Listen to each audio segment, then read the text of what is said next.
Okay, Liberty, I see you on Twitch. Thank you. I appreciate your support. Yeah, I'm still streaming on too many sites today. Anyway, family, so glad to be back with you. Okay, Liberty, like I was saying, I see you on Twitch. I don't see the chat. Thank you. I appreciate your support. I know you can hear that echo. Yeah, cause I know I seen your comments, and it said you on Twitch. Ah, yeah, there you go. I see you now. Okay. Yeah, now listen. As I logged on Twitch, man, it was like Kai Sanat, he on now too. I was like, man, maybe that's my problem.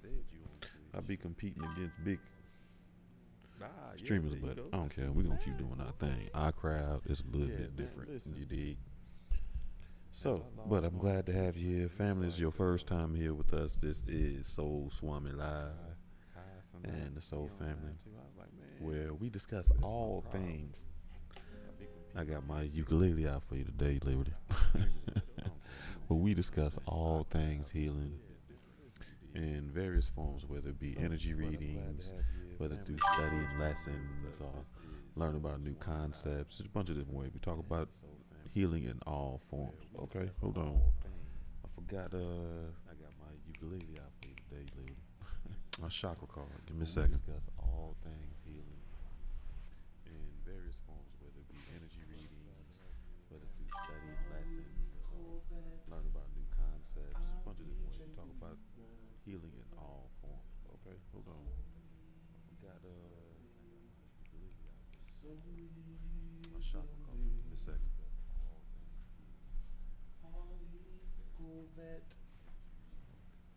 I'll be chasing you down. It's a wrap.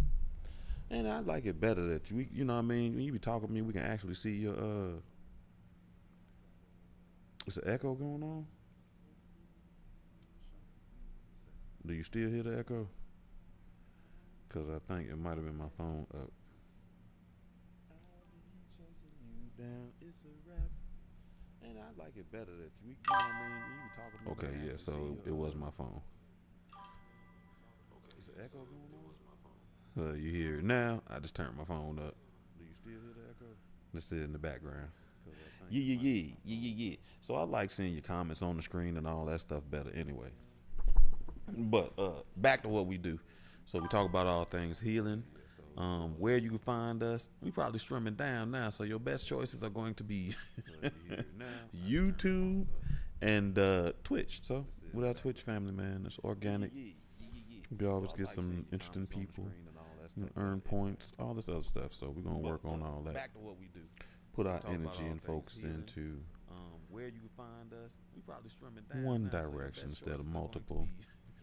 Beginning of every show. Oh no, you can see us every Tuesday and Thursday. Thursday today is book club, which is the spinoff of our Tuesday night show.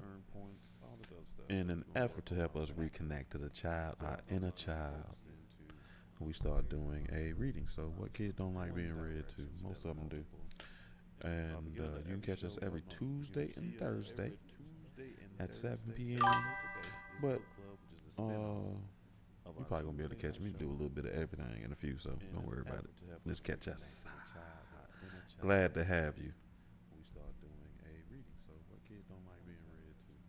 Right, I know it said that, but I didn't. So I'm gonna have to go fix that. Cause it's funny when I go to.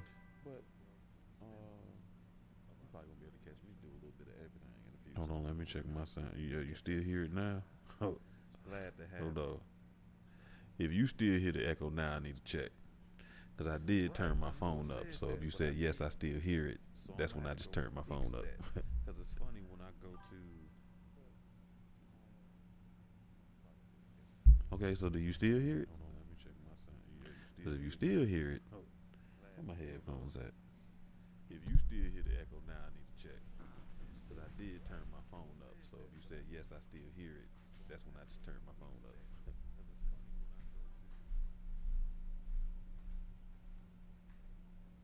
Okay, so do you still hear it? Because if you still hear it, where my headphones at? If you still hear the echo now, then check. But I did turn my phone off, so if you said yes, I still hear it. That means I should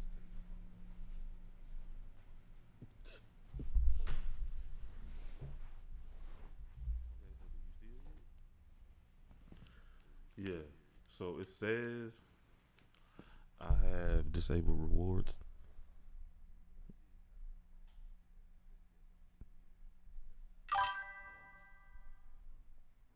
I do hear it.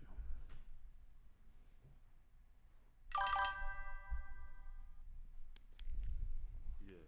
So it says I have disabled rewards. Okay. It was the Facebook phone. Cause I don't hear it now. I didn't even realize it.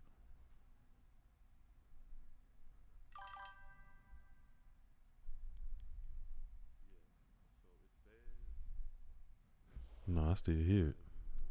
Okay. It was the Facebook phone. Cause I don't hear it now. I didn't even realize it. It's delayed too.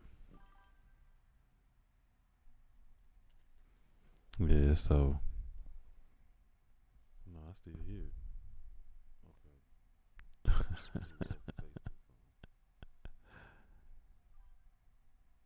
Cause I don't hear it now. I didn't even realize it. It's delayed too. That's crazy. Yeah, so no, I still hear it. No, it's like it's like I'm talking to the ram. Give me a second. Let me try to do something on my computer. Oh God, that's hilarious. That's crazy. So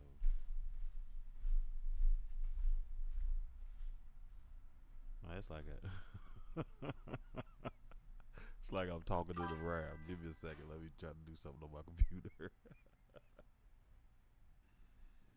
Oh God, that's hilarious.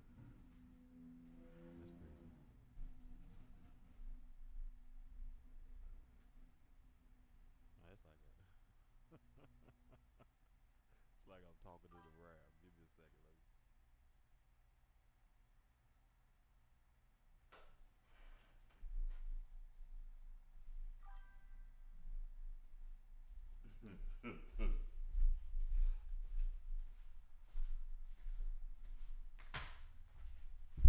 Hey girl, I'm trying to be funny. Ain't nobody got time for your jokes. So yeah, but this echo thing, I know what the issue is. If it's still there.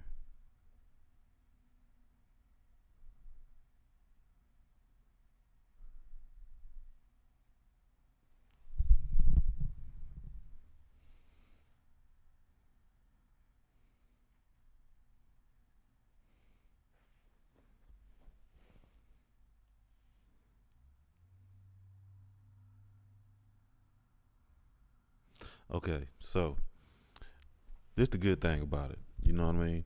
So if we dealing with echo issues and things like that now, I know what the problem is. So before, excuse me, who the hell knew what the problem is? Now I can take these headphones off. So of course, I told you. Of course, I got my beat making music, right?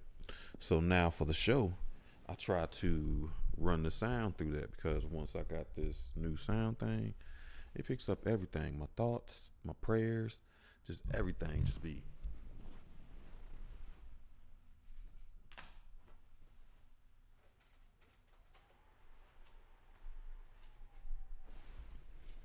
like I said, it picks up all sounds. So I've been trying to figure out a way to drown out the sounds, and I'm trying to be cheap because I know I probably need a noise gate, and I can do it through Audacity. But Audacity only allows me to do it after the fact. I need to do it live, so I'll be trying to run the sound through that live. So through my beat making music, right? So I can capture it now perfectly on Streamlabs. But if I turn up, it's like I gotta adjust the volumes on everything. So my desktop volume was turned up, so it was getting the volume from the microphone, what I was saying, and then the playback from the two desktop audios. So that's why it sound like that's why it sounded like I was talking in a round. So right there. Hey, listen. Right, listen, it's weed bad. Listen. I was thinking the other day how much I am learning between setting up sound, connecting it to your hardware, different hardware, what's important, sound quality, adjusting sound quality, to making beats. To I've been learning a lot that I'm amazed. Between that and even fiscally, I'm learning so much in work. I'm really learning how to manage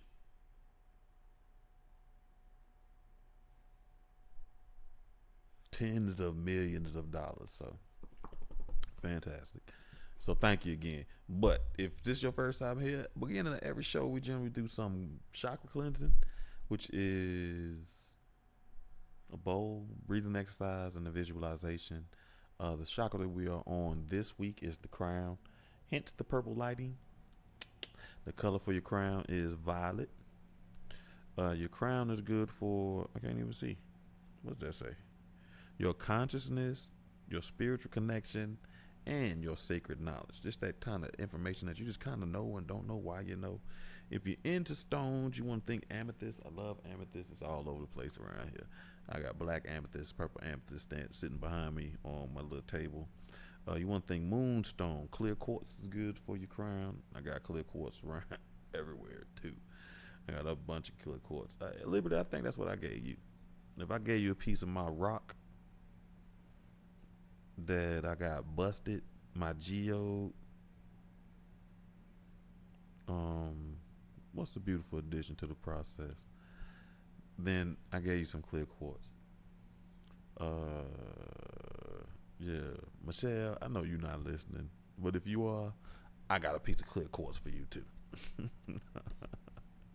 If you're into scents and smells, frankincense, rosewood, myrrh. I'm sorry, I say this every single time, and I'm going to continue to say this. Frankincense and myrrh. I always think of half baked. Sandalwood and lavender are good for your crown. So I do our thing with this bowl. Yeah,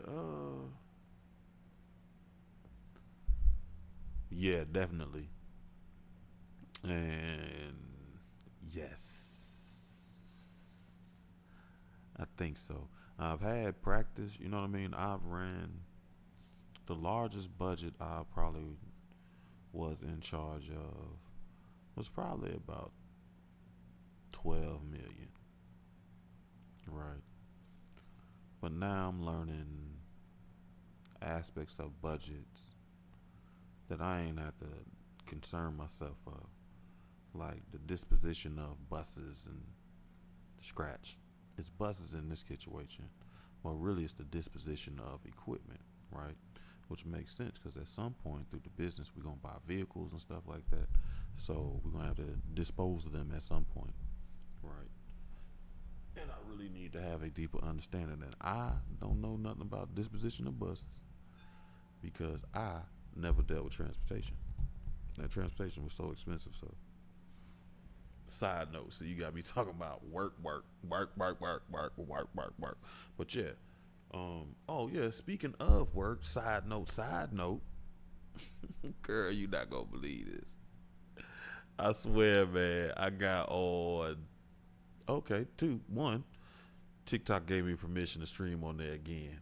I just ain't set it up because I'm not going back and forth with these people because all they're gonna do is just block me again. You know what I mean? Maybe we'll do them. We'll go to them if we start having issues with Twitch or the YouTubes. But anyway, I go on TikTok, right? And you know TikTok be dry snitching, so it'll tell you when somebody looked at your page. So it says this kid looked at my page, right? And I know the kid's name. And I'm like, it must be his mama looking through his page or something, because there's no way this kid is on TikTok, right? So last time I seen this kid was maybe 2021.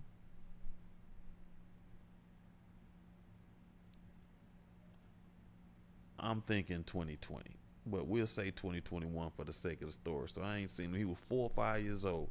He was in the preschool classroom in the school that I was running, right? And I love that little boy too. He was wild. He was one of them, one of them little round face, round little stocky little boys. And he was.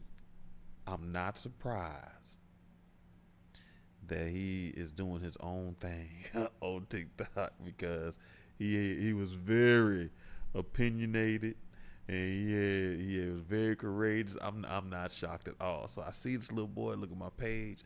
I go to his page, look at his videos, and it is the little boy. And I'm like, there's no way this little boy remember me. He was 4 or 5 years old. I wasn't even his teacher. You know what I mean? So it wasn't like I was in the classroom, but I did give him a hug every day. Every day. Every day I get that boy a hug. Every day. 2 hugs, 3 hugs a day. For real. So I swear, I swear, what the hell? Okay, so I swear I hear her. I I look and it's him. I'm like, oh man, my man, he on TikTok for real, right? So I reach out to Miss Nikki, because she was there too. And I was like, girl, look who on TikTok. And she was like, well, he done inboxed me asking me, do you remember me? I was like, good God almighty. I knew that boy was smart, but we ain't had no idea how smart he was. And I had no idea that boy would remember me. I deal with children all the time. And dead serious, this is the first time a kid has found me on their own. And I'm kind of glad it's that kid, because I definitely didn't want some of them level 3 residential facility kids to find me on their own. So that made my day, made me smile. So, you always want to know if you impacted somebody's life. And years later, that boy remembered me. But I promise you, we had a good year. That was a wild year.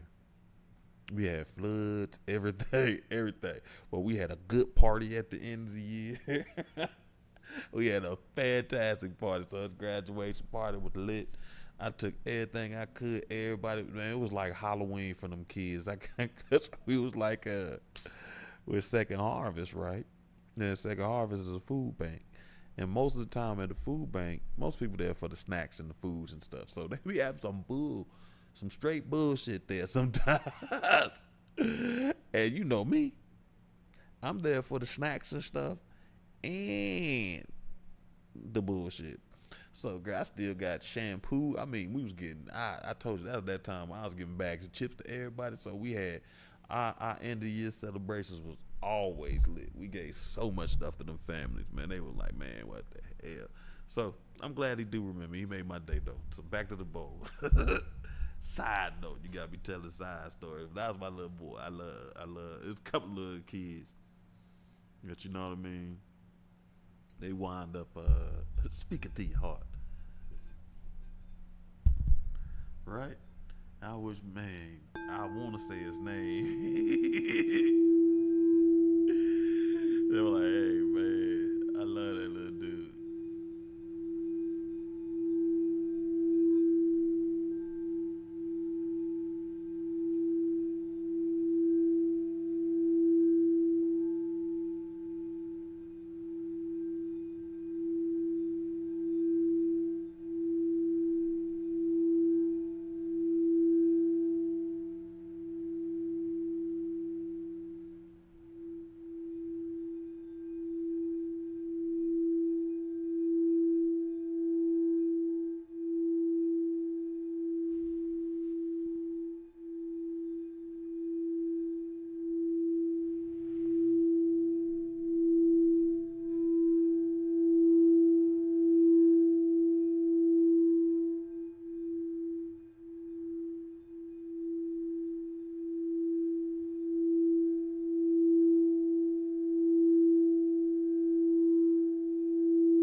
side note.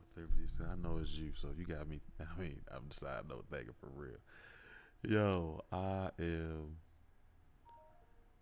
really, what's the word I'm looking for? Intrigued by power dynamics right now, right? So something I don't really do is something I don't really do is tell a woman like, "Hey, you exed out. Like, you not my type. Like, no, you hit my non-negotiable. Sorry, you not blah blah blah." Which is funny because in my life, I definitely have put people in position to judge my worthiness that should not be in that position, right? So if you give people who have made bad choices with their life the authority to judge your value, they're gonna always judge you wrong, right? And I remember when it would come to those, so it'd be people that be like, "Oh no, I can't date you." People can be so confident in telling me that they can't date me. But it's been very interesting since I've been telling people, "Nah, you ain't my type." It has been wild since I've been saying no, right? And the funny thing about it is,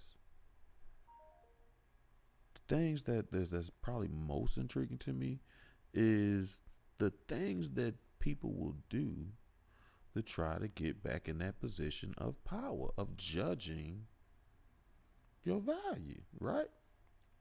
And it is funny because I had somebody ask me, what can I offer them? And this is, I don't know how to answer that question because I ain't trying to sell myself to you. I can't offer you sugar honey iced tea. I can't offer you nothing, which is funny. Which is funny to me. Just funny. I got nothing for you. I have no value. I have no knowledge. I have nothing. I have nothing to give. Nothing. So if anybody ever asks me, I'm like, nothing. I ain't got nothing. Sorry. But it's just very interesting how energy does shift. One, like when we were watching that video, like when you start vibrating in alignment with who you want to be, it is funny how energy and power shifts. And I'm just very intrigued by it right now. Sorry, that's a side note. I know that has nothing to do with nothing, but I know you still here. What is this? Is this something I need to block? Yes. Now we do this. Let me get that up out of there. No, I don't want to reply. Hold on.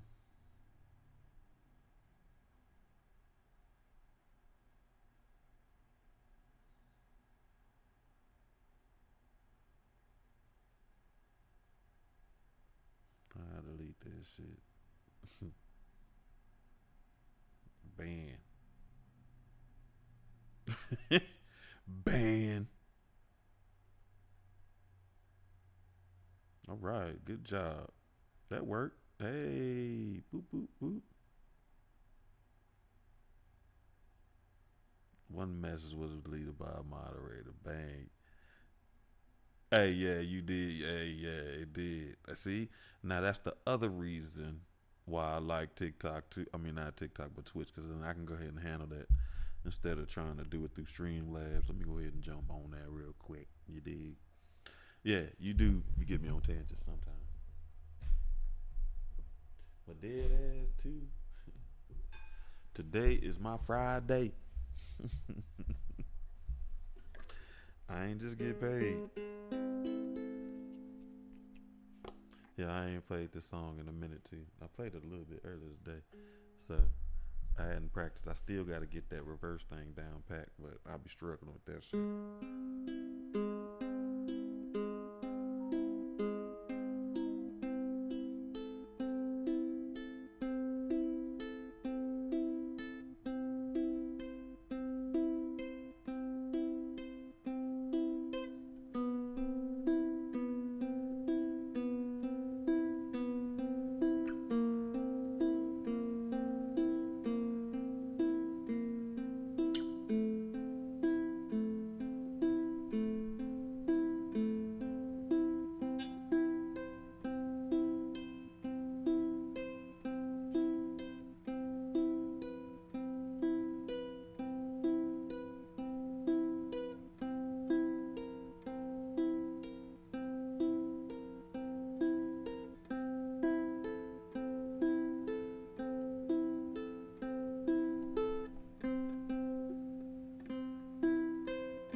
Let me find out somebody listening to me play my jam.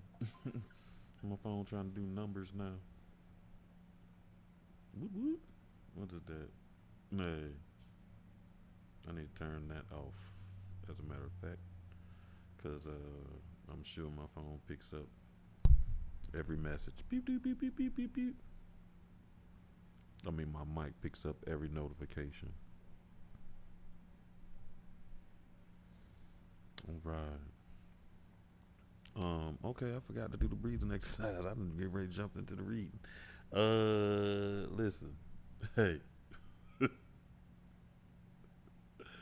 what time is it? I might need to jump straight into the reading. K or the S. Like we normally do a breathing exercise and some affirmations, but what you notice here is we go with the flow of the energy, and the energy feels like I've been sidetracked the whole time. So I'm trying to bring us back to a breath exercise and a visualization. Just seems like we be forcing the energy, family. So my spirit went to start reading after I played the guitar. So we about to, I mean the ukulele. We're about to jump into reading. I don't know where we at. Where we at, Liberty? Do do do do do do. I know he asked to stop doing them. Oh, he dating. And he talk about what it's like to date professional black women. Dating professionally, period, is it's very interesting. One day, a Civic Center employee I knew introduced me to a friend of hers, a woman named Debbie, who worked as a secretary at City Hall. The three of us were eating at a restaurant when my friend started some talk about some fast food chain where mice were found in the food. The woman took a bite into the chicken and said, and realizing she was eating a mouse, she sued the company. As she spoke, I saw images of mice legs in my beef franken and gently pushed my plate to the side. Debbie looked at me and grinned. You seem to have lost your appetite. We all laughed. That's when I really noticed Debbie for the first time. Automatically, I reviewed the checklist in my head to see how she rated on first impression. She seemed intelligent and had a sense of humor. She was semi-professional, down to earth and cute. Short and copper toned, she had high cheekbones like Yvette, nice full lips, slightly slanted eyes that twinkled when she laughed. She was 29, 2 years older than me. After lunch, Debbie and my friends started up the sidewalk heading back to City Hall. Before moving on, I stood there checking them out.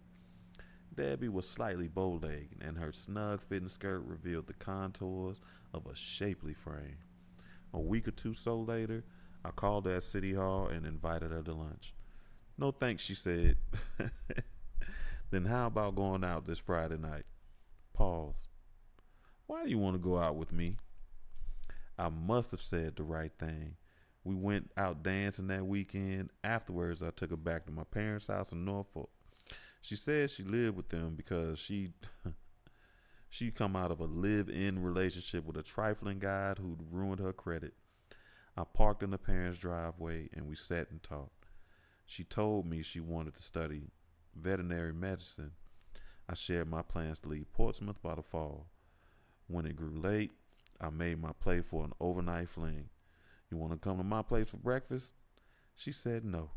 We talked some more, then suddenly she looked at me like, let's go to your place. That's how it started. After that, Debbie often stopped by my apartment in her banged up yellow Volkswagen Bug after she got off work. Why they always gotta have a terrible car? Oh my God. We sit on the porch and joke and listen to music. Or we go inside and cook, usually fresh fish. At the time, it seemed like a nice enough casual relationship. Something to tide me over until I moved away. But I was about to pick up a piece of wisdom that an older man had once shared. There is no such thing as casual dating once a woman gives her body to you. That summer, Debbie went to the hospital to have some fibroids removed. I visited her and took her flowers. She lay in the bed looking tired and worried. When I asked her how it had gone, she said, "The doctor told me if I ever plan on having children, I better have them now." I thought nothing of it. I didn't even know what fibroids were. I spent a lot of my free time after work at the Portsmouth Library trying to learn more about cities where I thought I might want to live. I narrowed my choices to Washington, D.C., Atlanta, and Oakland, places with reputable newspapers and strong black culture. All other considerations were secondary. I saved money and decided to vacation in Atlanta. Well, I heard blacks were doing well. I took Debbie along for the interview for a job at the Atlanta Journal-Constitution. During my interview with the assistant manager, I didn't have no. I'm going to have to tell you what I'm laughing at, Liberty. I'm sorry. I just keep laughing too, because it's what I know. Da-da-da. During my interview with the assistant managing editor, I didn't have to think twice about whether to tell him about my criminal past, nor did I have to fill out an application and deal with the question I dreaded so much. As far as they were concerned, I was a choir boy, one of those trained, assimilated Negroes white folks love so much. The timing was great. It just so happened that a lot of disgruntled reporters had quit or been fired after the paper's morning and evening staffs had been merged. I returned home confident that I had a good chance to land a reporting job. In any case, my mind was mostly on getting out of Portsmouth. Eventually, the call came from Atlanta. They told me I could start the first of the year in 1983. It was hard to believe that I was about to leave Portsmouth cocoon. My parents and the rest of my family were happy. The people at the Ledger Star were also glad for me. I felt sure I was on my way to something big, a big job in a big city where I could finally break from the Portsmouth that I had been dreaming of.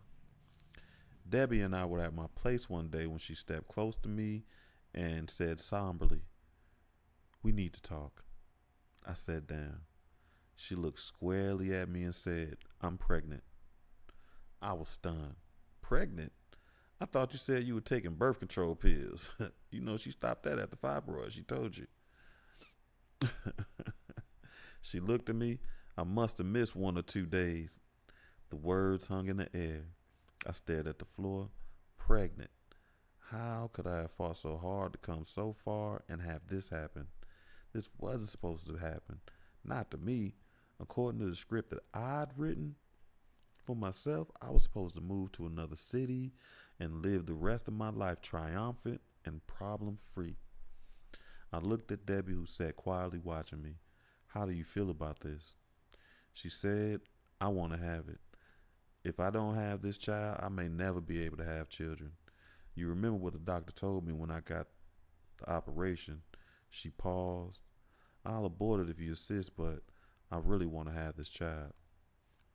I looked into her eyes, searching for some telling sign, something, anything that would give me a clue as to who and what I was dealing with. I wondered, had this woman gotten pregnant intentionally? Had she planned this whole outcome? I heard about women who did such things.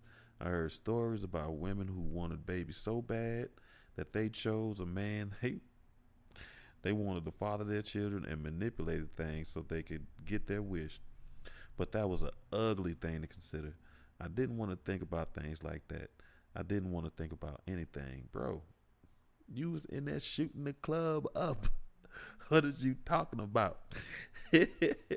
Real, you were just in there, God, not just raw dogging, but you firing pow, you firing off shots.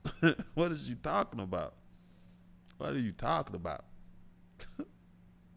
That always trips me out. They be acting shocked, like, bro, you been shooting the club up. What do you think the outcome is? I feel you. I feel you. But no, hey man, edges, bro, edges. Over the next several days, I closed the windows and the doors to myself and and denied I faced the dilemma confronting me. It was something like it was like something had happened that was untimely, improbable, and wild that I was sure it couldn't be true. I just knew I was going to wake up in any day now, any moment, and discover that I had just been a bad dream, a fucked up nightmare. Then I'd get up from the bed, go wash my face, shake it off, and get on with the real business of moving forward with my life. I also thought, hoped is a better word, that maybe Debbie had gotten it wrong. Maybe her body was just messing with her head. Maybe her body was doing one of those weird things women body do every now and then, where their period pulls a no-show for a couple of weeks and then arrives after nearly giving everybody a fucking heart attack. I just knew it was going to happen any day now, and Debbie would come to me and say, my cycle started. It must have been thrown off by some hormonal imbalance. So every day I waited, but nothing happened, and time passed. Months later, when I look back, I concluded that the biggest mistake I made during that difficult period was I didn't talk to anybody about it. I'm a big advocate of counseling now, mainly because of that experience. I needed badly to take that thing out outside myself, to talk to somebody who had no emotional investment and get a clear-headed perspective on things. But I didn't. I couldn't. For weeks I told no one, not even my mother. I couldn't tell anybody because I was too ashamed of myself for letting something like that happen. I felt stupid, and I didn't want to give anybody an opening to say, you're stupid. Not at a time when I was working so hard to build faith in myself and convince myself that I could live a functional, responsibly in this world and go for long stretches of time without doing something to jeopardize my freedom, happiness, and growth. Irony. Finally, in the back of my mind, I knew I hold a card. Abortion. I knew that if all else failed, I could force myself to come to grips with that issue and persuade Debbie to do what needed to be done. I didn't have the intellectual position on abortion at the time. I was ambivalent about it. A white man, a white woman of all people helped me decide. I transferred out of the Portsmouth office for the Ledger Star and was working the Chesapeake Bureau, which was run by Ron Spear. He came to me one day and said, Nathan, there's a woman here who wants to talk to us about some protests taking place soon. Talk to her and see if there's a story in it, will you? I escorted the woman to the conference room and we began talking. It turned out she was involved with a group planning an anti-abortion protest. Really? After giving me the details on the planned demonstration, she looked me in the eye and said, we've got to do this. Do you know what the word for fetus means? Shaken and caught off guard, I tried to recover. Sure, it refers to the embryonic stage of the birth. Her eyes bored through me. No, fetus means little one. That means that the life has already been formed. If the life has already been formed, it doesn't matter whether you kill it in the womb or outside of the womb, it's still murder. She went on to talk about the evils of abortion, convicting me with every word. It was as if she knew I was considering pressing Debbie to do that very thing. I sat there staring at her. She made me feel uneasy, like she knew my whole story all along and had come to chastise me. I felt like saying, go away, bitch. Let me think. But she kept talking. I wondered, why did she come here at this time? Why is this happening? Maybe this is the guidance I prayed for. It is. I don't remember anything else about the conversation. When I left work that evening, I went straight to Debbie's and told her that we would have the baby. I told her I really don't know you that well, but I don't want to hurt anybody, so I'm willing to try. She was thrilled.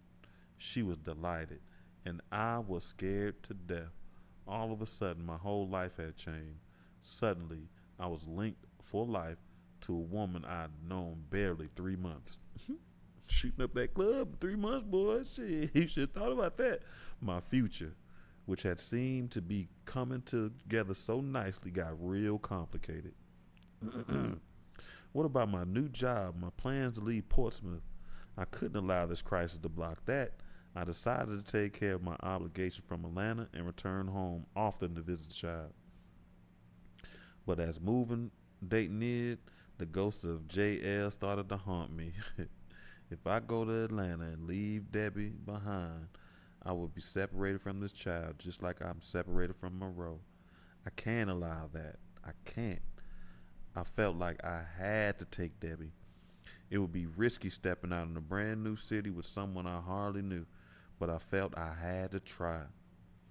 Everything I learned in the previous 5 years suggested that if I did what I thought was right, if my heart was in the right place, things would work out.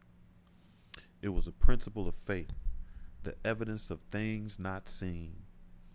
When I told my mother that Debbie was pregnant and I planned to take her to Atlanta, there was a polite silence and a tacit acknowledgement. Nathan has done it again. Neither she nor my stepfather said it, and I was grateful because I already beaten up myself enough for everybody. Debbie jumped at the chance to go to Atlanta with me.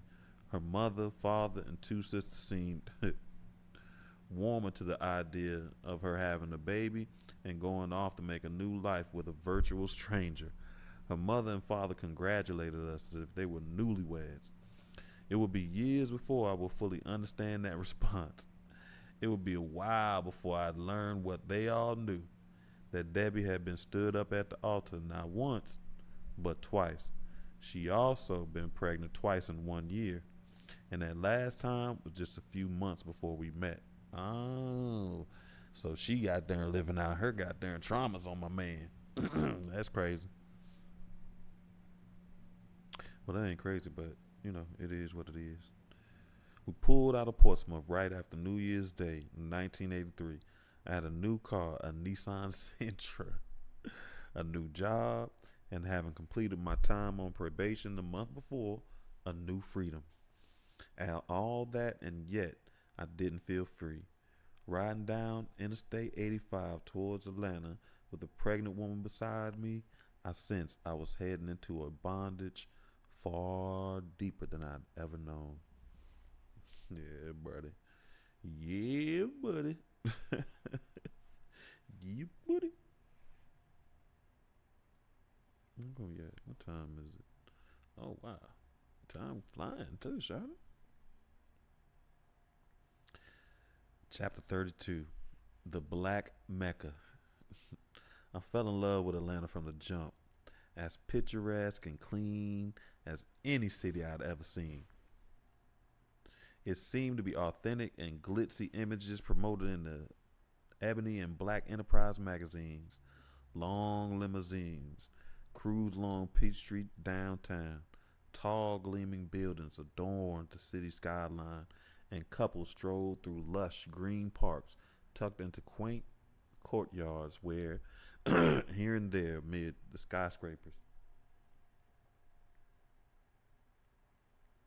the southern charmish feel and ultramodern aura of a place combined to make Atlanta seem like the serious joint. If you believe all the tales floating among the African Americans, Atlanta was the Black Mecca, a place of boundless prosperity where jobs for black folks fell from the sky like manna from heaven. All you had to do was show up, and some proud puppy would welcome you at the city's gates, whisk you away into a BMW, and drop you at the door of a well-paying, prestigious corporate gig. Excuse me. In those initial months, it looked to me like everybody in Atlanta was living large. Walking down Marietta Street towards the Atlanta Journal-Constitution building, I saw well-heeled, bustling crowds of African American, scores of wonderful black faces, walking hurriedly like they were going places. I never seen so many bloods dressed in business suits during working hours. In Portsmouth, Most blacks downtown during the workday were clerical employees, city workers, or citizens plodding to the city hall to pay their water bills or going to court to face the man. Black men wore suits on Sundays or weekdays after 6 p.m. when they go home and shed the blue collar work clothes for nightclub clothes. In Atlanta, for the first time in my life, I saw my people seriously running things, controlling something other than the penitentiary or a rear end level of a garbage truck. For starters, blacks who had compromised a majority of the city dominated the local political establishment. The mayor was black, as were most of the 19 members of the Atlanta City Council. Oh my God. Likewise, the Fulton County Commissioner, the Atlanta Fire Chief, and the Public Safety Commissioner were all African Americans. The black folks in Atlanta seemed more assertive and self assured than the ones at home. Maynard Jackson, a feisty Morehouse man and Atlanta's first African American mayor, embodied that assertiveness. Among Atlanta blacks, he was the kind of folks hero who did the local political arena what Muhammad Ali had done in the boxing ring. He let the white folks have it right between their blue eyes and talk buku trash while doing it. When the stubborn white business leaders tried to buck Jackson's efforts to ensure that minority firms got a fair share of the tax dollars, Jackson moved to block the construction on the much-needed Hartsfield Atlanta airport until he got his way. When the old, diehard racist police chief refused to resign at Jackson's request, Jackson created the black-led public safety. Excuse me, hold on.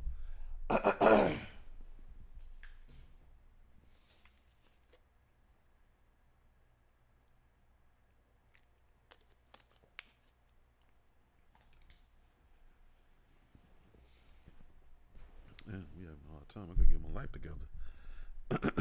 All right. Now we doing good. Where we at?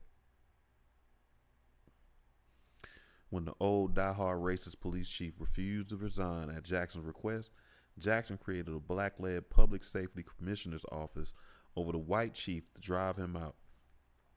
Black folks in Atlanta loved seeing one of their own kicking ass. There were more black-owned businesses in Atlanta than I'd ever seen, and a rich African-American culture that featured gobs and gobs of historic landmarks that kept me wide-eyed in awe. This was the cradle of the civil rights movement. This was the birthplace of Martin Luther King Jr. His crypt was here, near the famed Ebenezer Baptist Church and down the street from the Southern Christian Leadership Conference headquarters. I went down Auburn Avenue to see it all. I was surprised to find that so many of the civil rights giants I'd read about were still around. You're never too old for your heroes. The first time in my life, I would look around and take my pick. Andrew Young, Julian Bond, Hosea Williams, John Lewis, the Reverend Joseph Lowry, Coretta Scott King, to name a few. Soon I would meet and write about them all and learn that they had problems and shortcomings like everybody else. I had friends in Atlanta too. Several old schoolmates from Cavalier Manor had arrived there a few years before me. We often got together at each other's apartments on weekends and played Scrabble or cards and listened to music, ate, drank, and talked trash. I was completely taken by Atlanta for a while, but after several months in town, I realized I wasn't quite the middle-class paradise it was cracked up to be. Hidden on the black south side in the shadows of the high-rise were just as many and probably more poor, suffering blacks as I'd seen anywhere else. Atlanta was a white-collar town that thrived on hotel, conventions, and tourism. For the most part, unskilled laborers were shit out of luck. And another thing, for all its glitz, Atlanta was still a big country town with all the good and bad that comes with that. I learned quickly to distinguish between the transplants from other cities and those who were Atlanta born and Atlanta bred. Many of the homegrowns, black and white, were just as countrified as country get. That's terrible. They are. I could tell them by their scratchy drawl and grating deep south twang that sounds like an untuned guitar, or their gaudy dress, their shiny James Brown shirt, or their cheap gray shoes. Chip, Chip, an old high school buddy who had lived in Atlanta for several years, told me, "Ain't nothing to see but a nigga walking down. Ain't nothing to see a nigga walking down the street with a pair of spats on." Whatever spats is, I don't know.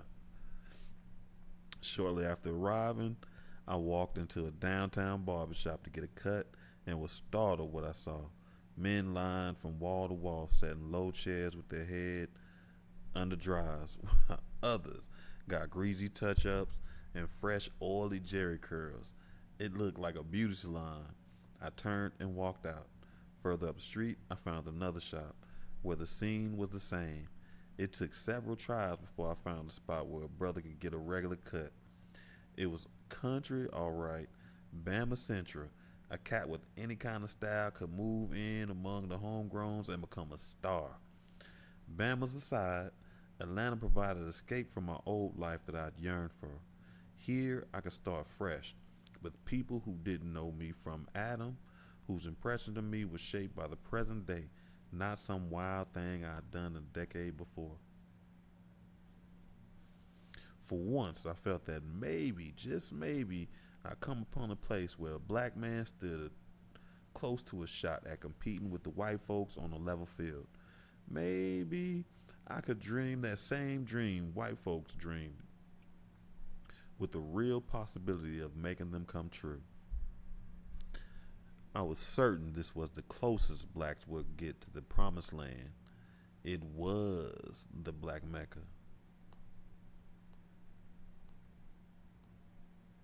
Yeah, let me read this next section. Oh, no. Atlanta's potential as the promised land for blacks is tarnished by one fundamental flaw. It's nestled in the heart of a region where whites still cling religiously to their racist past. Atlanta's like a black island perched in the middle of a hostile white sea. Although the city is primarily black, the state is mostly white. Once outside the city, you can feel the seething resentment oozing from those crackers if they think you're from Atlanta, that uppity nigga town. You're, I come from the South too, but Georgia is different. It was serious Boston, the beer drinking, flag waving, pickup driving, card carrying nigga haters. Dig this. As late as a few years ago, the Confederate flag hung prominently at the state capitol. The Ku Klux Klan was still very active and often held rallies in Stone Mountain, just outside of Atlanta. Shortly after I got there, whites had a nationally publicized march in Forsyth County, not far from Atlanta. The protest, the influx of blacks into the overwhelmingly white county. It was hard to believe that this was the 1980s. Some of my news assignments showed me that going 10 miles in any direction outside of Atlanta city limits was like going back in time 100 years. On one of my first assignments, I was sent to a county fair to cover a watermelon eating contest. That's right, a contest to see who can eat the most watermelon in the designated time. Of course, it set off alarms inside my head. You a black dude going to cover eat a watermelon contest? That's funny. Ever since I'd first gone into the system, I remained seriously defensive about white folks' stereotypes of blacks, and I made sure that I did nothing that enabled them to typecast me.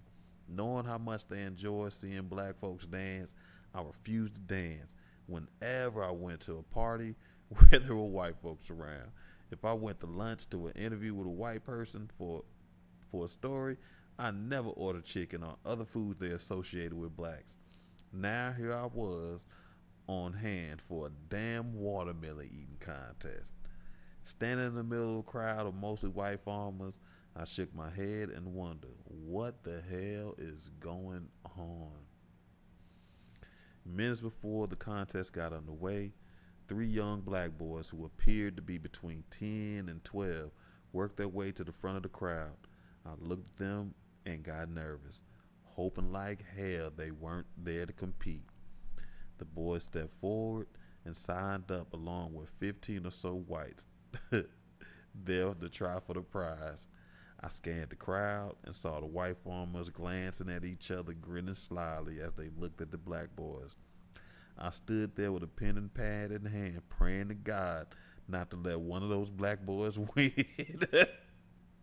It's so terrible, man. He had him praying that they'll win. He playing for their downfall because it's a watermelon eating contest. That's crazy. It's hilarious. Oh, but my worst fears were confirmed. The boys entered the contest and turned it out. One guy in particular went through watermelon slices like a buzzsaw, knocking off big pieces like it was going out of style. He buried his face in that juicy stuff and never came up for air except for to pick up a new slice. All the while I'm thinking, why me, Lord? Why do I have to see this shit? I'm sorry, man. I would be I'm sorry, I'm picturing a watermelon. I'll be crying. Do you hear me? I'm crying now. I'm just picturing it. Man. Oh, God. If it had a chicken eating contest, I'd be so secondhand. The secondhand embarrassment would be so thick. Boy, I get it. Why, Lord? Why do I have to see this shit? When the time expired, that boy had polished off twice as many slices as the second place winner, who was also black. I felt nauseous. I'm sorry, 1 and 2, man, I'd be so sick. I'm like, where are your parents? White people were laughing at the boys, and the announcer also seemed to be in on a private joke. He grabbed the winner's hands and thrust it skyward like a referee showboating a prize fire. He shouted, "The winner!" The little black boy beamed proudly and accepted his prize, which I think was a new bicycle. All the white folks there clapped and grinned and looked at each other, winking to indicate they all understood the private joke. Nobody loves a watermelon like niggas. You hear me? I did my job taking notes, gathering quotes, but I was furious. Mad as hell at the white folks for secretly making fun of those boys. Mad at the boys' parents for letting them come out there and make spectacles of themselves. And mad at the world for making me so racially sensitive that something so petty and innocent set me off. Boy, it had my hotel on fire. You heard? Still, there were other assignments that tested my tolerance. We got word in the newsroom that a black man had been beaten up by a Klansman in a place called Tallapoosa, about an hour drive west of Atlanta. The Nite editor sent me and a white reporter to go investigate. When we got to the rural town late night, it seemed desolate. It was a replica of a dusty, isolated towns I seen in cowboy pictures on TV. Had it not been for the cars on the streets, I would have sworn I've gone back to the Wild Wild West in the 1850s, just like on television. But the only establishment open at that time of night was a saloon. It was filled with rednecks, rough, leather-skinned cats in cowboy hats, boots, and wide belts. My partner, a guy named Greg Jones, took one peek inside. His eyes got as big as 2 Kennedy silver dollars. He stopped me in my tracks and said, "I think you better stay in the car while I go in." Right? Which is crazy. Oh, God. While sitting in the car waiting for Greg to return, I thought, what if something happened? What an irony it would be that after all I survived in urban streets and prison, I come all this way to backwoods of joy to get off by the Klan. Life is wild. The strangest feeling overcame me, one that repeated itself occasionally since that night. I wondered, what the hell am I doing here anywhere? This reality seemed so remote from anything I'd known or expected to know. It felt totally out of places, like the priest in a crap game or a white man in a rent party. At times like this, the breadth of my experience from the streets to the mainstream would dawn on me as if for the first time, and I'd feel like I was dreaming. I do that all the time. It turned out the black man we've been sent to investigate had been beaten for living with a white woman. I thought that sort of retaliation had gone out a long time. Oh shit, hold on, we're going. Had gone out a long time ago. After we gathered the facts and did our story, I was so glad to head back to Atlanta that I could have jumped out of the car and kissed the interstate when we reached the city limits. Then there was a story that I did about a couple that had seemingly healthy babies die mysteriously of sudden infant death syndrome in a small stretch of time. I went to the rural Georgia town and interviewed the husband and wife who seemed more upright over the idea of having a black man in their living room than over the death of their children. I went by the sheriff's office several times during the day to gather more information. As I prepared to leave the town, the white sheriff pulled me aside and said, "I got something to tell you." We sat down on the bench in the hallway in a small facility. Some fellas called me on the phone today and told me, "You better tell that nigga to get out of town before dark or he might not make it." Then he smiled, searching my face for a reaction. It was giddy, evil smile, like he was the co-conspirator of it all. It pissed me off so much that I forgot to get scared.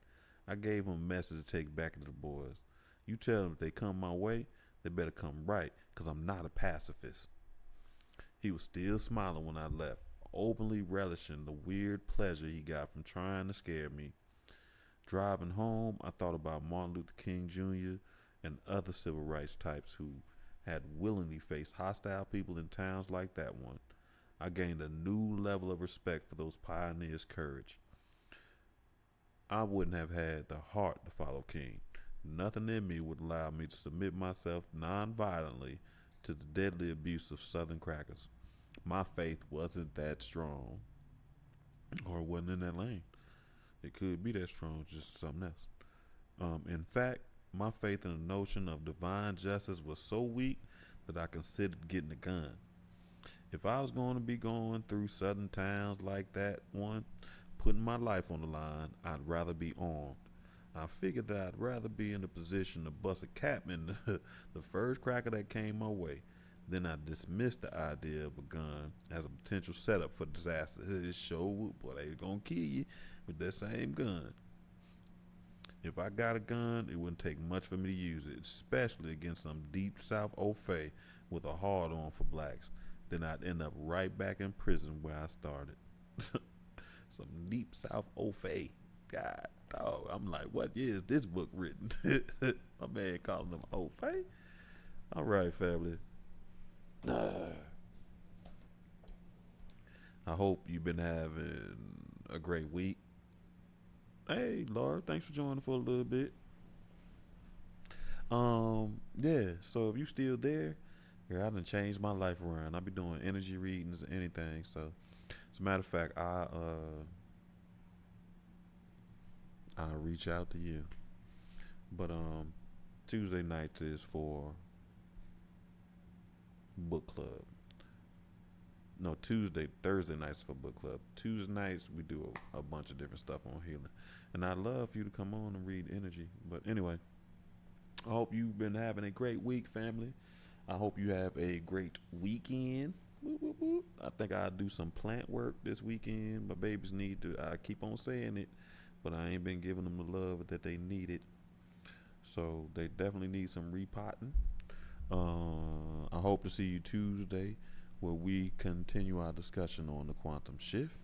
If you don't make it Tuesday, I hope we catch you back here next Thursday with book club as we continue reading Makes Me Wanna Holla. Again, I appreciate your time and I wish you blessings and peace in your travels, family. Peace.